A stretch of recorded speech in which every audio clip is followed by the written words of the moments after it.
Hello, students. Today we are going to be looking at A Face in the Dark by Ruskin Bond. A Face in the Dark is an interesting suspense story by Ruskin Bond where the author brilliantly exploits the elements of fear and darkness to capture the reader's imagination. Dealing with the themes of fear, darkness, and the supernatural, A Face in the Dark has a quick paced plot which draws the reader in before leaving an unforgettable impression by keeping the climax right till the very end of the story. Children, I want you to pay attention to some of the expressions, words that I'm using when I'm talking about this story. You can use the same expressions and words while writing your answers. Let us understand the author a little bit. Ruskin Bond is an Indian author of British descent. He was born to British parents, but he lived his entire life, mostly when he was growing up, in India, that too in Dehradun and Mussoorie. He was educated in a boarding school in Mussoorie. He started writing at the age of 17 and has won many prestigious awards for his contribution to the field of literature. Ruskin Bond's short story, A Face in the Dark, originally published in 2004, is very short and simple in terms of the plot and the language used. But the author has made a simple plot and ordinary setting look extraordinary by giving it a supernatural touch. Supernatural is to do with ghosts and, things that we don't see or we don't understand so much yet. The supernatural atmosphere is created by the elements like eerie sounds, the sounds of leaves rustling or the winds howling, the eerie sounds of the pine trees, the batteries of the torch running down, the flickering light, the silent sobbing, the lantern swinging in the middle of the path, etc. All these things prepare us for some mysterious or uncanny happenings. Though the story begins with the narration of ordinary daily occurrences, it turns out to be very intriguing and a thought-provoking one. The story reaches its climax when Oliver, the teacher, discovers that the boy, the student, and the watchman, both of them have no ears, no eyes, no nose or mouth on their face. Their face is like a featureless, smooth balloon. Now, what intrigues us most is what is the message that the author is actually wanting to deliver. Is it just another horror story, or does it have some deeper meaning referring to the psychological sphere of human beings? The end leaves the reader in a riddle. What happens to Mr. Oliver? Was he normal enough to resume his duties as a teacher after this experience? Did he have a heart attack? Did he start believing in ghosts? These are some of the questions that cross the reader's mind. The end is inconclusive and each one is free to come to his own conclusion.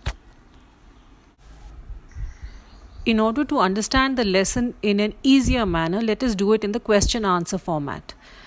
I will be calling out some questions and then I will also tell you how to answer those questions so that you have a clear picture of the entire text in mind. Why was the school where Mr. Oliver worked called Eton of the East? Now you need to know here that Eton was an English medium school of Berkshire, UK, United Kingdom.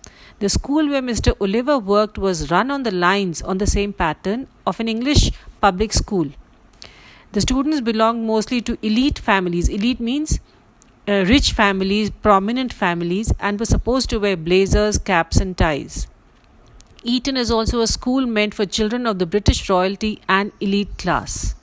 Hence, the school in Shimla in India has been compared to the school in Britain as they were based on similar structures. How did Mr. Oliver generally spend his evenings? Mr. Oliver usually strolled into the town in the evening. Stroll means casually walked into the town in the evening. Now, here you need to understand, like you have your school in the hills and the town is a little away from your school. So, you need to walk about 2 kilometers to get into town and then 2 kilometers back to school. So, Mr. Oliver usually strolled into the town in the evening. The Shimla Bazaar with its cinemas and restaurants was about 3 miles from the school, and since Mr. Oliver was a bachelor, he did not have a family. He generally walked to town every evening to pass his time. Why did most people keep to the main road and not take the shortcut? The shortcut passed through the pine forest, and at night the strong wind seemed to howl, and the rustling leaves created a sinister atmosphere. Sinister means a very scary, a very uncomfortable atmosphere. All this created an eerie and frightening atmosphere, and so people avoided taking the lonely shortcut to town and followed the main road.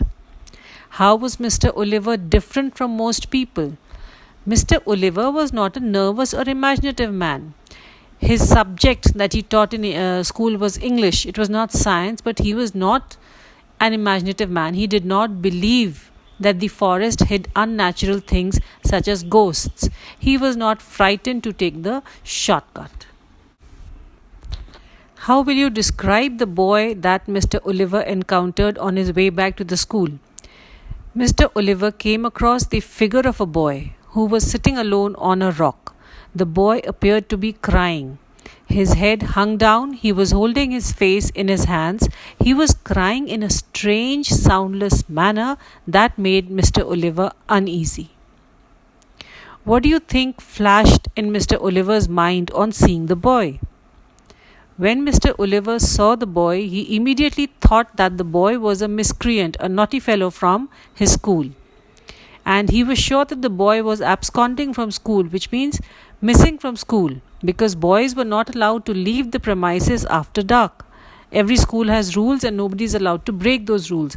So he immediately thought that this boy was breaking rules and he was out of the school boundary after dark.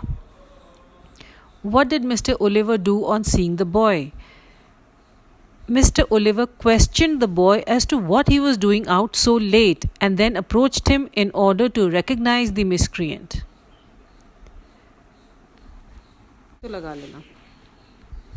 Why did Mr. Oliver's anger change to concern? Seeing the young boy crying so strangely in the dark, all alone in the forest, made Mr. Oliver concerned, and he asked him what was troubling him. He also urged him to look up. Why was Mr. Oliver shocked on seeing the boy's face? How did he react? When the light from the torch fell on the boy's face, Mr. Oliver was so shocked, maybe even terrified, that the torch fell from his trembling hand. Trembling hand, why? Because he was scared. Why? The face had no eyes, ears, nose, or mouth. It was just a round, smooth head with a school cap on top of it. Mr. Oliver was so shaken on seeing this featureless round shape that he turned and scrambled down the path. Scramble meaning ran in a very hurried manner, running blindly through the trees, calling for help. What was shocking about the watchman? When the watchman raised the lantern to his face, Mr. Oliver saw that the watchman was similar to the boy he had encountered before. How? Because the watchman had no face just like the boy. He had no eyes, no ears, no nose. He had no features, not even an eyebrow. Seeing this strange and weird thing, Mr. Oliver probably fainted in fear.